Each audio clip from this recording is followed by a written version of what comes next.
আমরা যে কথাটি বলেছি সেটা হচ্ছে এই যে জুলাইয়ের এত বড় একটা অভ্যুত্থান, এটার একটা লিখিত স্বীকৃতি থাকা উচিত। আমাদের যারা রক্ত দিয়েছে, জীবন দিয়েছে, তাদের একটা স্বীকৃতি থাকা উচিত। তো সেই উদ্দেশ্যে মাননীয় প্রধান উপদেষ্টা গতকালকে সকল রাজনৈতিক দলের যারা প্রতিনিধি তাদেরকে ডেকেছিলেন।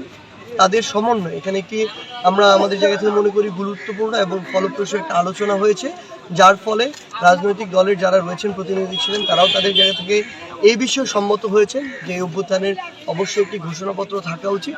এবং আমরা বিশ্বাস করি খুব দ্রুত সময়ের মধ্যেই এই ঘোষণাপত্রটি পুরো বাংলাদেশের মানুষের সামনে আসবে, যেখানে আমাদের যে বিগত 16 বছরের যে মানুষের উপরে যে অত্যাচার নির্যাতন, এই যে প্রেক্ষাপটটি তৈরি হয়েছিল, এই অভ্যুত্থান সবচেয়ে গুরুত্বপূর্ণ যে বিষয়টি, এই অভ্যুত্থানে যা হয়েছে বৈষম্য বিরোধী ছাত্র আন্দোলনের নেতৃত্বে যেভাবে এই অভ্যুত্থানটি সফল হয়েছে, এবং আমরা যারা এই অভ্যুত্থানে ফ্যাসিস্ট বিরোধী সকলে অংশগ্রহণ করেছিলাম, আমরা এই অভ্যুত্থান পরবর্তী বাংলাদেশ নিয়ে যে স্বপ্নগুলো দেখি তার সামগ্রিক একটি রূপরেখা আমরা এই জায়গায় দেখতে পাবো।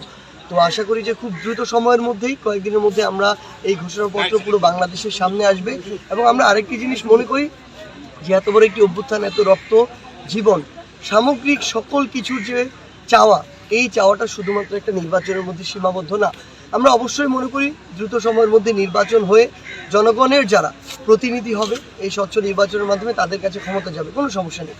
কিন্তু এটা তো এক কথায় অবাস্তব এবং অসম্ভব যে 6 মাসের মধ্যে নতুন একটি ভোটার তালিকা হালনাগাদ করা, 6 মাসের মধ্যে নির্বাচন কমিশনকে ঠিক করা, বিচার ব্যবস্থার সংস্কার করা, আইন শৃঙ্খলা রক্ষাকারী বাহিনীকে তাদের অ্যাকচুয়াল যে ভূমিকা সেই জায়গায় ফিরিয়ে আনা, এটা এক কথায় অসম্ভব।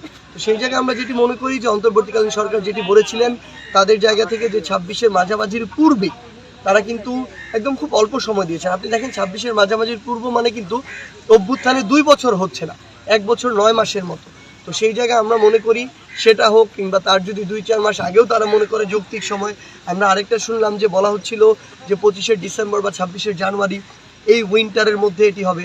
সো যেটি যৌক্তিক হবে আমরা সেটিতে কখনো দ্বিমত করব না, কিন্তু যদি এটা বলা হয় যে এবছরের জুন, এটা আমাদের কাছে সম্পূর্ণ অযৌক্তিক। আমরা মনে করি দুইটা একই দিক থেকে চলবে। যারা এই সংস্কার প্রক্রিয়া নিয়ে কাজ করবে এবং কাজ করছে তারা কি নির্বাচনের জন্য বসে থাকবে? এমন তো না, তারা তাদের সংস্কার প্রক্রিয়া নিয়ে প্রতিদিন কাজ করবে।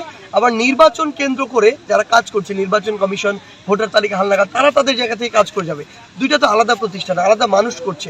তো আমরা মনে করি দুইটা পাশাপাশিই চলতে থাকবে। তবে এই দুইটা পাশাপাশি চলে একটা স্বচ্ছ একটা নির্বাচনের জন্য যে সময়টুকু দরকার, ওই সময়টুকু দিতে হবে। আগামী 6 মাস কোনোদিন এটার ক্ষেত্রে যৌক্তিক সময় হতে পারে না। দেখুন, আমরা এ পর্যন্ত এই অভ্যুত্থানের পূর্ববর্তী সময় থেকে শুরু করে সেই 5 জুনের পর থেকে এখন পর্যন্ত কোনো কিছু আমরা নিজেরা ঠিক করিনি। মানুষ যেটা চেয়েছে আমরা আমাদের জায়গা থেকে সেটা করেছি। আমরা জাস্ট একটা কথা স্পষ্ট করে বলি, ওই আমরা যদি বলি 3 অগাস্ট, 4 অগাস্ট, 5 অগাস্ট, কিংবা আমাদের বাংলা ব্লকেট, কিংবা আমাদের পুরো বাংলাদেশ ব্যাপী মার্চ টু ঢাকা, এই প্রোগ্রামগুলো কিন্তু জনগণের পালস বুঝে আমরা ঠিক করেছি।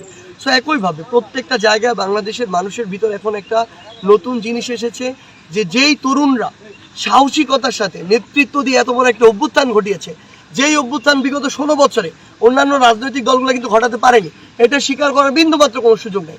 তাহলে ওই তরুণদের এইটুকু সক্ষমতা আছে যে তারা কোনো একটা নির্দিষ্ট জায়গা থেকে জনগণের প্রতিনিধিত্ব করবে। ওই তরুণদের এই যোগ্যতা আছে যে তারা সংসদে গিয়ে জনগণের কথা বলবে। তো এই জায়গায় বাংলাদেশে এখন নতুন এরকম একটা চাওয়া শুরু হয়েছে যে এই তরুণরা আগামীতে মানুষের হয়ে, জনগণের হয়ে ওই সংসদে প্রতিনিধিত্ব করুক।